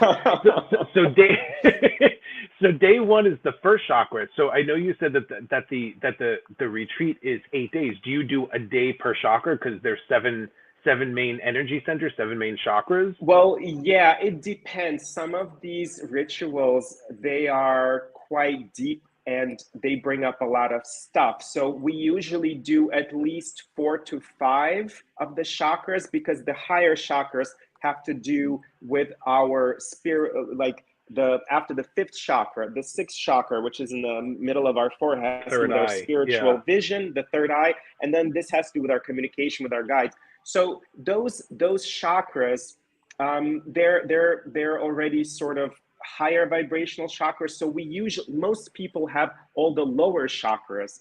They have the ancestral issues in the lower chakras. So we don't have to do the higher ones, and it would be too intense to do all the chakras. So we usually do up to the heart, which is the 4th, and sometimes the throat up to the 5th. So we do 4 or 5 rituals. Okay.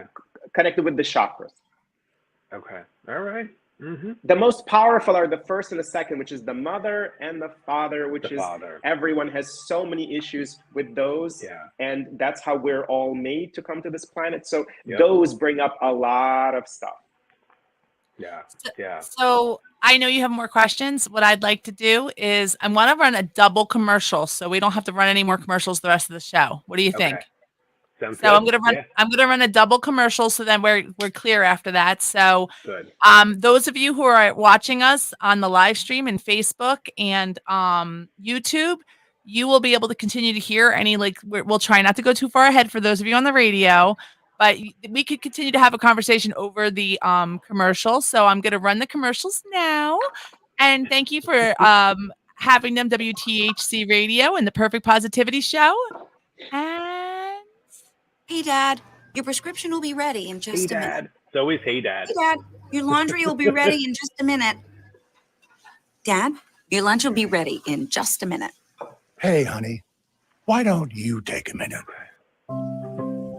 When you help care for a loved one, you give them as much time as you can.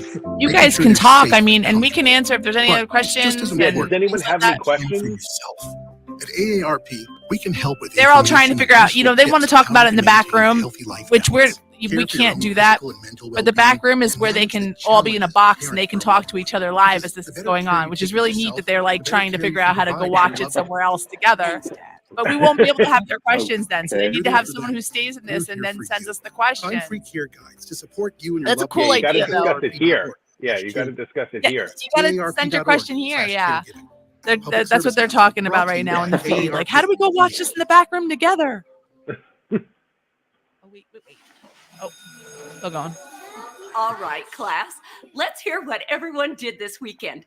Jill? Well, I raised my older sister to a big oak tree. So, It was yeah, at least 100 years old. I'm My mom said it Ramiel, must have set a I'm record or loving something. this. And I then we really went meant what down I by said a before about the stream and vibration. picked Like, up on I this just keep getting these really huge good rock emotional and saw all of feelings these just from this little minnows conversation swimming tonight. around way below And I would love to say us. it's And then I rescued Thomas. my I little love brother him, from but a we talk all the huge time. It's you. slug king who So was guarding against the I'm so thankful. Yeah. Well, I asked my guides to come in today, but also and the Big Dipper let us all the way in home. Malta, there are guardians of all those Where were you, temples Jill? that I connected We with right went before to we the started forest. and It's asked not for that far permission away. to bring my Anyone work want to there. come this weekend? And they said a lot of Ask nice your things parents about to the take you and your radio friends show to the before forest I this got week here. and So find the fun, adventurous maybe you. it's Closer those than you think. energies Check you're out sensing. discovertheforest.org. Well, Brought to you by the I'm U.S. Forest Service and the feeling Ad very Council. good. So thank you. Thank you. And Thank you. Thank I you had so it. much, I just had a Michelle. feeling. And Thomas? Adopt US Kids presents Thank Got you, it, got it, Thomas, got it. for having the feeling and A meditating and teenager inviting me to come. learning the lingo. No, absolutely. I No, Today I'm appreciate when going to I be it. saw helping your friends with message, being slang. Now, it's when a funny teen when you says message something me. is It's always on usually point, it's exactly like saying in the middle that's of wrong. some sort of It simply means that something something where is I'm off like, or cool. I'll In other explain words, to you when we're off oh, the air. it's exactly like Okay. saying, I'll explain to you when we're off the air. as And then in, it's I when I saw don't your love message going come small in, like that. In other I words, you feel bad. I didn't even respond to you. I I'll use a immediately shorter went to variation, Michelle and I was like, as in, we Chloe, just found I our am next like guest. so jelly I over hadn't you. even asked you yet. You don't have to speak to me. To I be a hadn't perfect even parent. asked you he yet. I did. sent it to Yes. Michelle and I was like, we just found our next guest. Mad, And I was just like, all right, wait, to let me learn send him a more, message visit and ask him. adoptuskids.org. A public service announcement brought to you by the U.S. Department of Health and Human Services, Adopt U.S. Oh no, we Kids, still have one more. and the Ad It's. Council. I was like, it's because they're double blocks. This is the story of a very special woman. Keep talking. In a I matter of was seconds, holding up my she turned bracelet because herself they were into a asking what great crystals I'm wearing, mathematician and and I am entrepreneur. letting them know it is Her the knowledge was limitless. the green and still agate is. and the She could also make I monsters always think of disappear, Amazon, especially those that Amazonite. lurk deliciously Amazonite, yeah. under the Yes. And those are the Once, ones I this wear. I woman wear them put every back day. I do together have a some other teenage things that girl's I broken heart, try to put which on, had but been these are the ones shattered that were in gifted to 1,000 me, pieces and I just by I giving wear them her every a day. bear hug.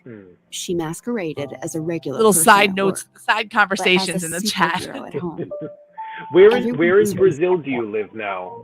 I still call her Well, mom. I actually, my dream is to create a small Your hero community and needs you holistic now, center. and So I've left AARP is my here to home help.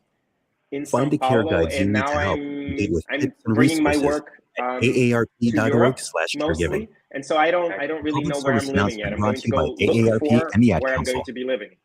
Excellent. Excellent. WTHC. This is the Perfect Positivity Show, and Steve Ramael joining me and Thomas, the hosts of the Perfect Positivity Show. I am stuck on my words today, No, and you're drunk. I on water, but Yeah, okay. but we are so excited because he has been telling us all about all the different types of healing work he does, and kind of really blowing my mind with a lot of different concepts. And I'm just so thankful he's here. And Thomas, I didn't want to step on your toes anymore because you were in some great zone of No. questions. I have. And then we had to do the commercial, but now we are free. We did all the commercials, so we are free for the rest of the show. Let's just keep going. We're all about conversation. Okay, so one of the things that you had said was in honoring your ancestors. Is it possible to connect to those ancestors? Because one of my friends, she lost her grandmother last year, and that was very traumatic for her, and they were very, very close. In this work, or any suggestions on in what you do, is there any way to connect to? And I know that she's watching. Is there any way to connect, or really for in general for anyone that's ever lost someone that they love? Is there any way through this work to connect to a specific relative, a specific ancestor? Yeah, so my specific work, the one I'm going to be doing in this retreat, and the one that I generally do, my channeled rituals, we don't connect to specific ancestors. Okay, although we do connect sometimes to the holograms of the ancestors. So the hologram of the grandmother can come in. They come in. These people, the ancestors, do come in, although that's not intended. Okay.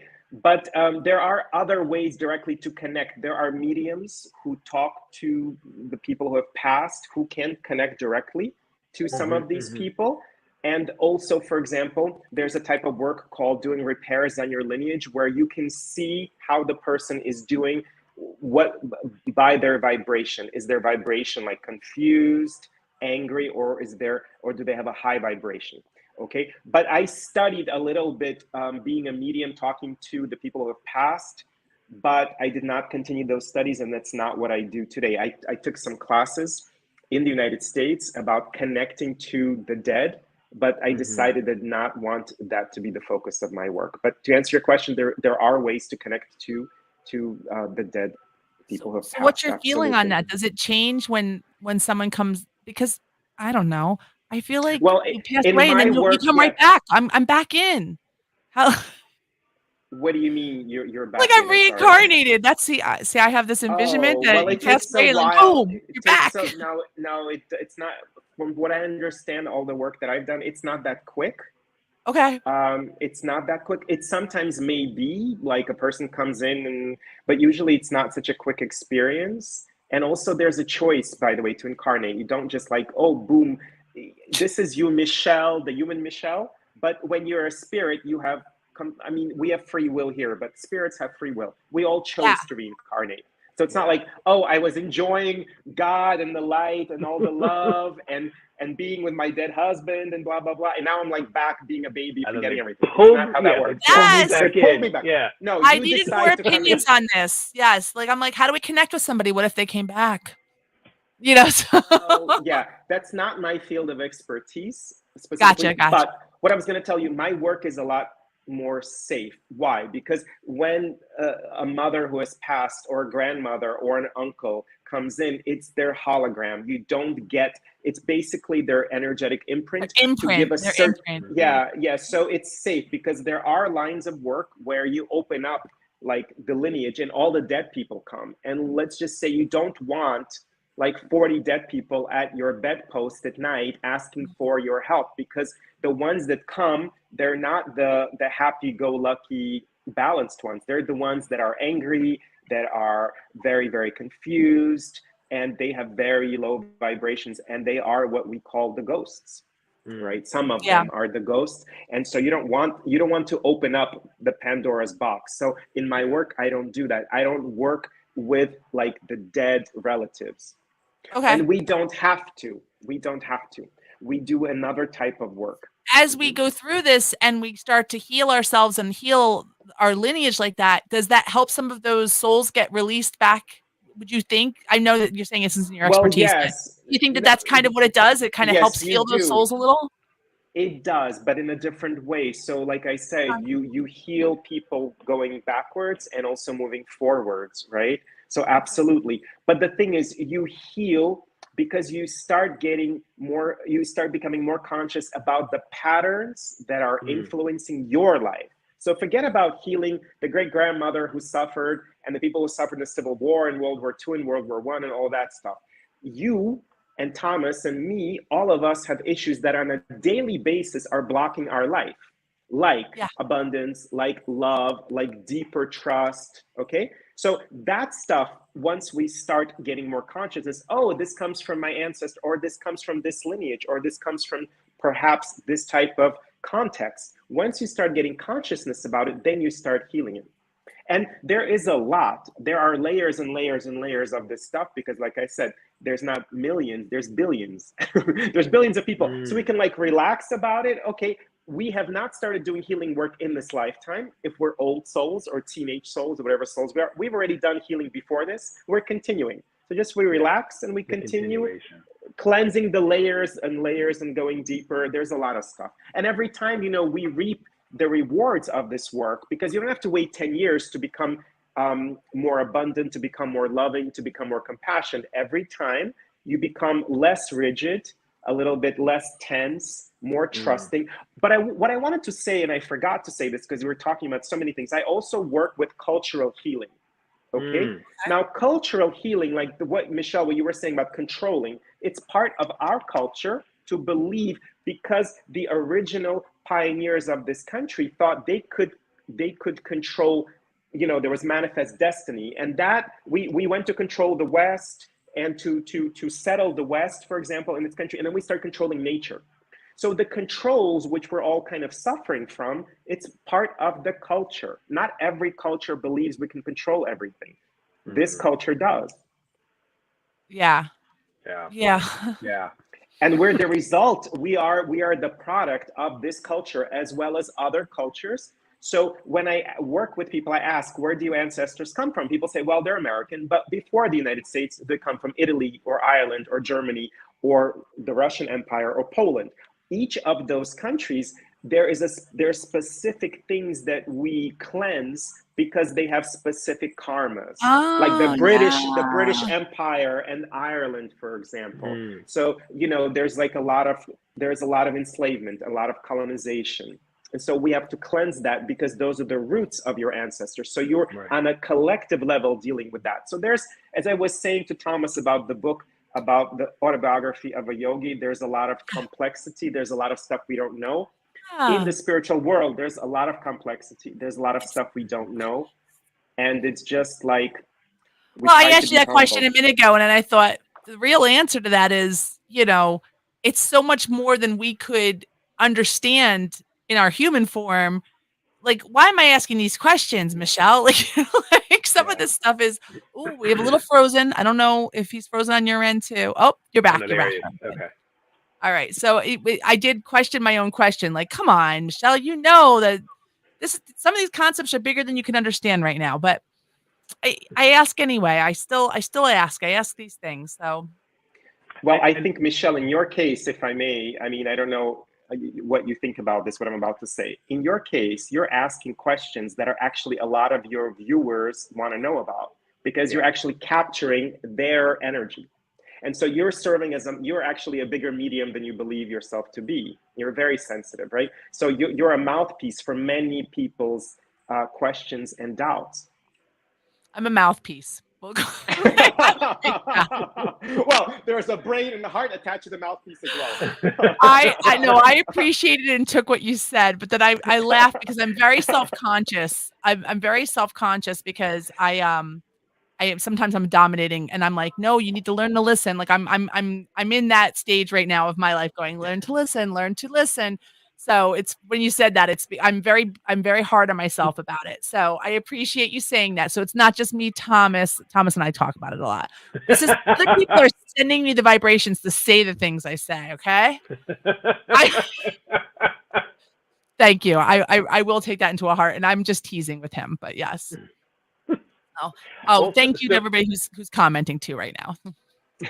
What are some of the other books that you've read that maybe some of our listeners and the viewers can also read? Like, what are some of your other inspirations? Well, one of the most beautiful ones, and would you believe I forget the author, but Barbara Brennan, right? So Barbara Brennan wrote beautiful books about healing. Okay, and there's also another one called You Can Heal Your Life by, I forget what her name is, the famous woman who just passed away, Louise Hay. So Louise Hay, You Can Heal Your Life. So Louise Hay had this underlining concept that all of our illnesses have to do things with, like if you have this type of cancer, like your life is not sweet enough, right? Or you have control issues, things with, I think the liver is anger. So when I read her stuff, and she then started a publishing house, I was very, very inspired because it gave a huge sort of very different system to the way illness works and health works and healing works. So that was a huge inspiration for me. Yeah. Barbara Brennan with her Hands of Light. And she has a university in the United States, which is one of the few sort of universities for healing, which there are hundreds of people. That. Yeah, Barbara Brennan School of Healing. I believe it's in Florida, and it's a 4-year university, and it's just for healing. And so there are people learning her system of healing. We're both on it on our phones. I can tell we're both looking down like.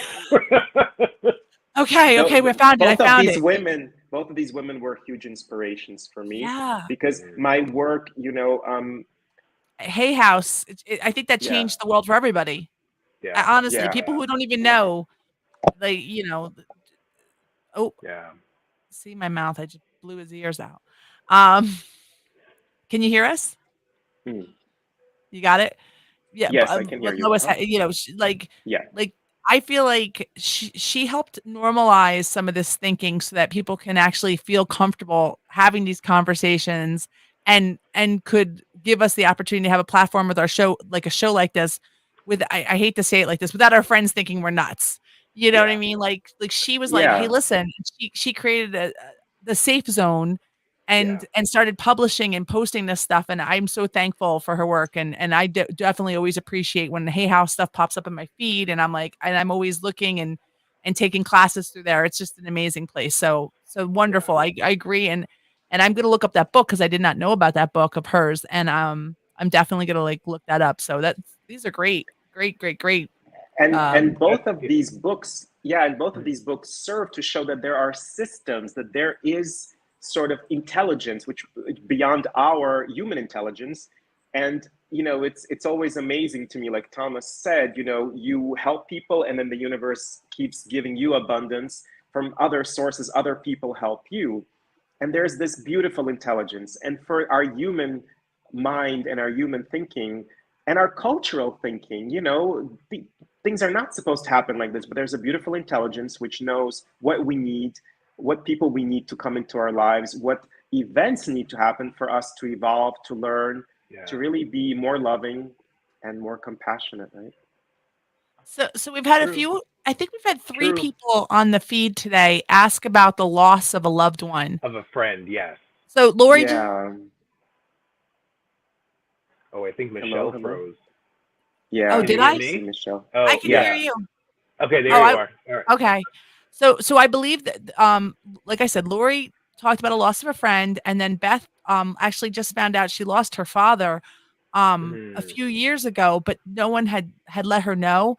And somebody else on here said something about a loss. Is there any advice or direction or readings or tools for dealing with the loss that you feel would help right now? Well, I guess there's a lot of books. I can't. I don't know what specifically literature to recommend, but also culturally speaking, different than the Asian cultures, right? They prepare themselves for death. We do not. We never talk about it. We do not think we're going to be dying, and so when people close to us pass, it's a very, very tragic experience for us. Now, the point of doing inner work and spiritual work, the point of all of it is to understand that we are actual spirits. We have a very short lifespan, even if you live to be 100, right? It's still pretty short, it goes by quickly. We will lose this body. But in the spirit world, matter is not lost. There's no death on matter. So our spirit, which is an energetic entity, will be reuniting with all of our spirits. Whoever has passed, we will be reuniting with all of our spiritual families on the other side. And I think although there's a lot of pain and there's a lot of misunderstanding from all of my studies, I also believe that we as sovereign spirits, we choose the manner in which we die. So there are no accidents, okay? And we choose the manner which we will pass on, when we also choose the time. And although people died during the pandemic, and sometimes it was very tragic and very painful for everyone involved, even in those circumstances, although it seems like the pandemic took away people, the pandemic killed people, even this, I believe, was the spirit choosing the time to go and the place to go and the manner, the way to go. Yeah. I have heard and this so I theory think, before, yes. although for us it's not so easy for our human experience, for our human emotions, this is the best explanation I have. I also lost my father 20 years ago. And as a matter of fact, 20 years ago, when I really decided I need to go deep in my spiritual work, because I did not want to die like my father, who could not even accept the fact that he had cancer and he was dying. He could not have an adult conversation about it, could not accept it. It was something that he was 63 years old. He wanted to retire, have a house in Florida and live a long life. But, life had other plans for him. And so I decided I do not want to die like my father, not able to accept what's happening, not able to deal with my own upcoming death.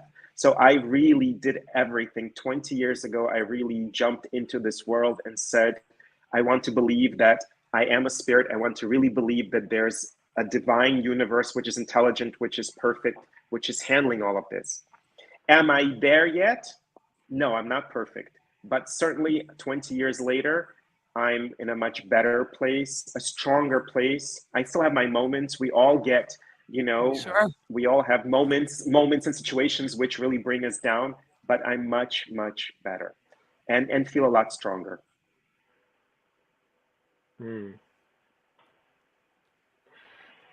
Thank you for sharing all that. Yeah.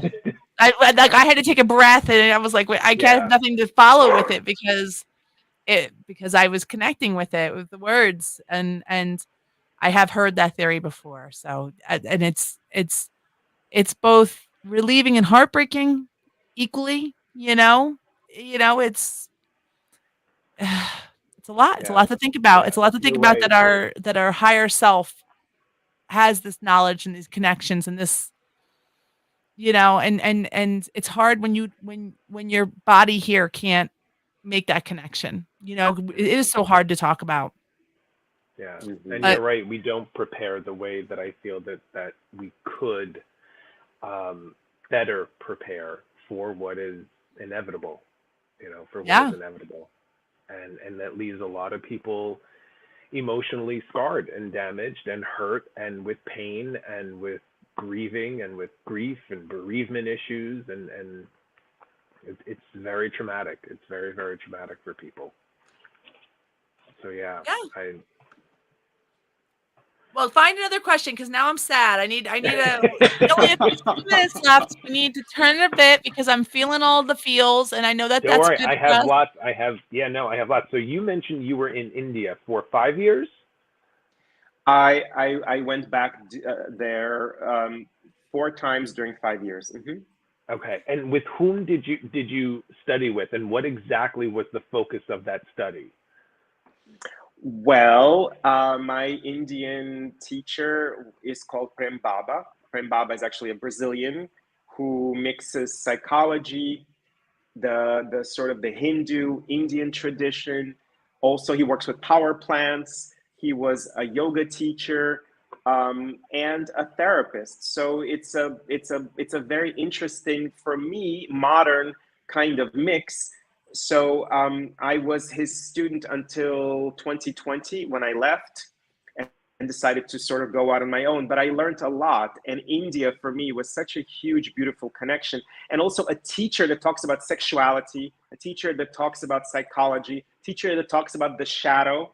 There is Mhm. this, a book that really influenced me, Michelle, about the shadow. It's the book about, there was an American, well, there was a woman living in New York. Her name was Ava Karakus, and she invented this healing modality which was specifically meant to heal the shadow, and it's called Mm. pathwork. The work is called pathwork.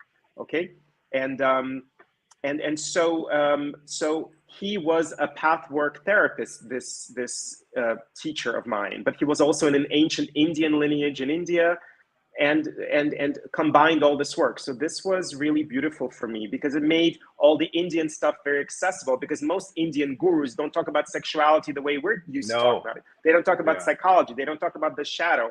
And they certainly do not do ayahuasca. And this guy for 30 years does. Yeah. And has tremendous wisdom from all of these traditions, right? And he also studied like family constellation and all kinds of things. So I really loved being in India. And at one point he had many disciples from like many countries. There were the English and the Americans and the Russians and the Brazilians and the That must be so Swedes. There was cool because you're getting all these pieces of culture from all these different places. Yeah. exactly, and there were a lot of, yeah, it was a lot of beautiful. It was a very beautiful community. Neat. Very neat. We have a Wow. question, yeah, from the chat. Lori asked, "Do you think you can come back and have a better or worse life depending on your actions?"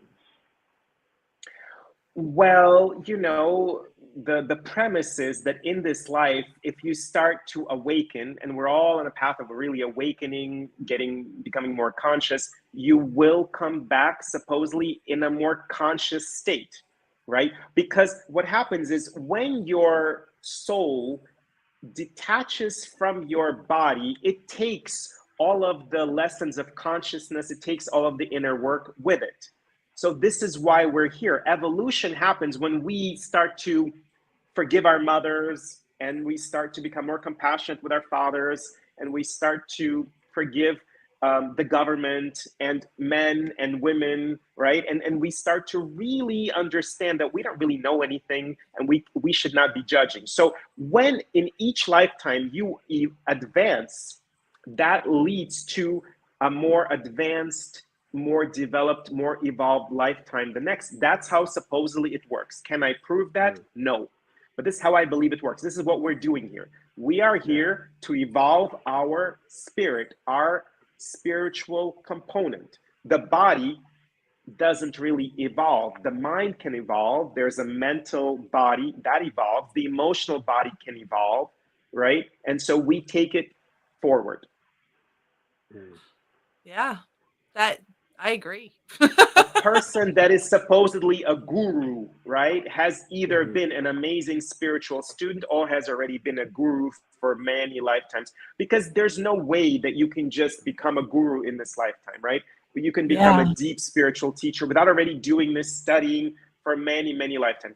The thing is, a lot of people who are working with spirituality have had lifetimes when they manipulated people, when they took people the wrong way, when because of their unworked shadow parts, because of vanity, because of money, were able to do some not so good things. So then you come back in a more humble family, in a more simpler version of yourself to redo it, right? And that, I believe, also happens. A lot of people that work with spirituality have these issues and also suffered a lot for their spirituality. Oh, yeah. Yeah. Yeah. Yeah, that makes sense. Michelle. There's I can't think of the author. There's a book. It's probably Louise Hay.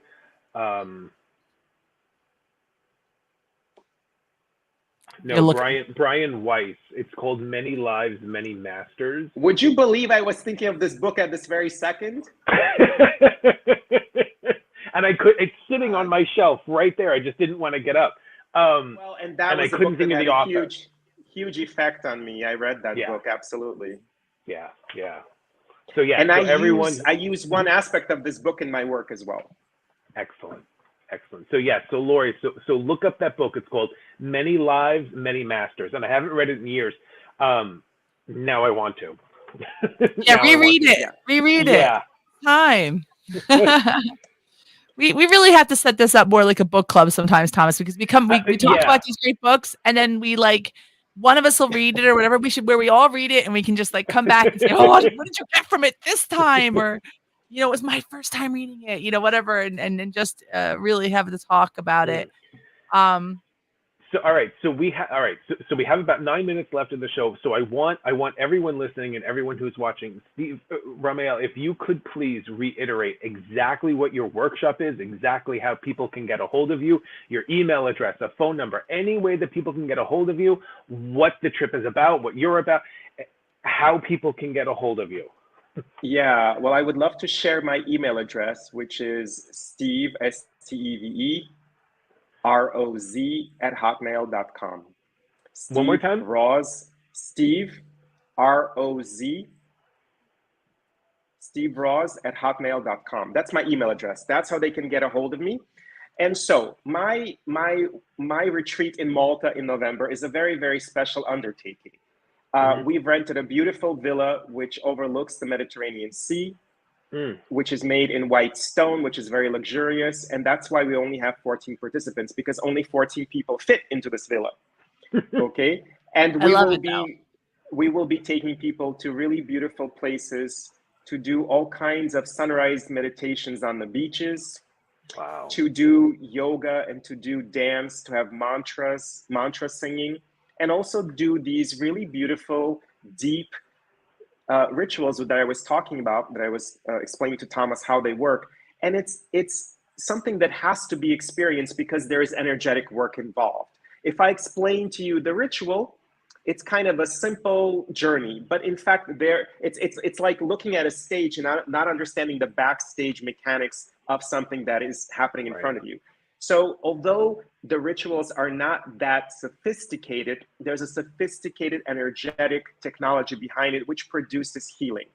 So people become more conscious of what happened to them, what patterns are repeating from their ancestors, and then they can go and start to release those things and transmute them. And people's lives do change. A lot of stuff. This is a comprehensive retreat, and I'm doing shorter retreats in Europe, like 1 day, 2 day, in Portuguese language in Portugal. This is the only English language experience, and this is the only 8-day experience, which is a lot more difficult to organize and sort of facilitate because it involves a lot of people. It involves a lot of days. There's a lot of Sounds moving like a components. dream, though. It sounds like a There's dream. a lot of moving pieces. Yeah.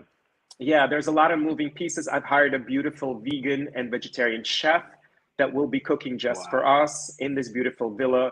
And we will also be going to these temples and activating our hearts, meditating at these places. And some of these temples, now these temples were built over 6,000 years ago. They're all overlooking the sea, all connected to the Sirius star. So, and some of these temples that we're going to be actually working with, people don't even know that they exist. But because I worked there 5 years ago and I have friends who showed me these places, we will have access to them. It just looks like a bunch of stones sitting on this beautiful hill overlooking the sea. But in fact, when you come there and you connect to the energy, you know that this was a temple. Now, in Malta and on the island of Gozo, there are actual temples with walls that have gigantic white stones and then have altars, and those are now have now become museums. And some of these places are still energetically active, and some of these places are not. But we'll go to the places that may not look like a temple, but energetically it is a temple. Actually are. Yeah. Steve, you did your schooling here in America, right? You got here when you were like 7. I got here when I was 9, and I studied in the U.S. 9. Okay. Yeah. So I did my schooling in New York. Yeah. Yeah. Isn't it like kind of mind blowing? Because I know you did actually get to come from somewhere else, so you do grasp the history thing. I think Americans, we struggle because history is it, and it only started. American history is, we go to a place and we're like, wow, this is such cool. I'm a history buff. It's from the Civil War. Dude, that wasn't that long ago. Yeah. No. Yeah, like, and if you really think about it, my great grandfather knew people that were alive for the Civil War. You really could put it back. You know what I mean? Like, it's only a generation ago. Exactly. But when you're in Europe and you're at these places, and this particular place was a crossroads in the Mediterranean Sea, because all these huge empires like the Arabs, the Greeks, the Romans, the Phoenicians, the Carthaginians, all these great empires passed through Malta. And Napoleon passed through Malta, and for like 200 years they were ruled by this ancient it was a group of men called the St. John Hospitallers. So they ruled Malta for about 200 years. But Malta is so ancient, and St. Paul actually had a shipwreck and landed on Malta and stayed there and started Christianizing the country. So Malta is very, very ancient. It's very, very beautiful. It's very that exotic. is some history. Yeah, and so the local, like, although archaeologists claim that these temples are only 5,000-6,000 years old, people who are involved with spiritual archaeology, which is something alternative, they claim that it's 20,000-30,000 years old. Because if these temples were built 6,000 years old, that is the Stone Age. In the Stone Age, there was no really, really advanced technology. They could not have moved these ancient stones into place so beautifully that you cannot even put a knife through them. The stones, they fit so well. So they believe some ancient civilization that was connected probably to Atlantis. Some people know about Atlantis and some people don't. It was a civilization that was very, very ancient. So they moved sort of through the Mediterranean, and a lot of the Atlantean technology went through Egypt. So this retreat will be intimate and beautiful, and also relaxing, because we're on a really beautiful, relaxing island. So those of you that feel the call, I would like to invite you, if you feel the call, to come to this place, to do this work, and to really feel that you deserve to do something deep in a beautiful setting, learn a lot about people. And we'll have people from a lot of different countries participating. And it will be a magnificent, a really, really beautiful experience for the soul, for the heart, for our bodies. And the villa that we're staying in has 2 heated swimming pools, a jacuzzi, a sauna, and beautiful views of the beautiful valley and olive trees, and also in the distance, the sea. Wow. How can we not Wow. go on this trip? We have to go. Michelle, you're invited. I don't know why you're not going. You and Thomas are both invited. I'm gonna be Thank rearranging some stuff in my life And when because is I'm hearing about it and my heart is pitter pattering. This is exciting. I love it. November what? What are the dates? November what? So it's November 12th through the 19th. And Put those days on for your days off right now. Yeah, I'm yeah. just saying. Let's do it. Yeah. Nick, we saw that you asked the question, but we knew it was the end of the show, buddy, and that's a huge question. You know what? We'll ask it quick, and we can go after the show and talk about it. But Nick was just asking; he wanted to know, like, the difference between life and death. You know, when you're living versus when you're not. Even though if your vibration, if your soul's still there, I'm calling it a soul. It's the easiest word to connect with. But yeah, your that's fine. vibration, Soul. yeah. Then what would be the difference? Like, why would we come here? And I know it's the end of the show, and I know because we were wrapping up, but I didn't want to leave Nick hanging. Yeah, we need to come here to evolve because there are only certain things we can do as a spirit, as a soul, although this is a much denser environment, okay? But we need a body to evolve. So that's the short answer. But this is a denser environment.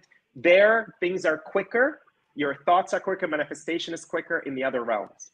Oh, I know you did a great wrap up of your trip, and I have to say I'm so thankful that you Truly. came Thank and that you.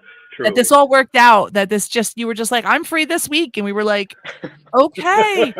And well, thank you both for having me. Thank you so much for having me. Thank you so much for Thomas, coming. for having Thank the you. idea, and thank you, Michelle, for agreeing to the idea. It was a pleasure. This was Thank you. such a Thank delight. you, thank you. I'm so glad. I think we're friends forever now. Just so you know, I'm going to be messaging you forever because I'm like, this was mind blowing for me. Thank you, Thomas, for having the idea. Absolutely. Thank you so much.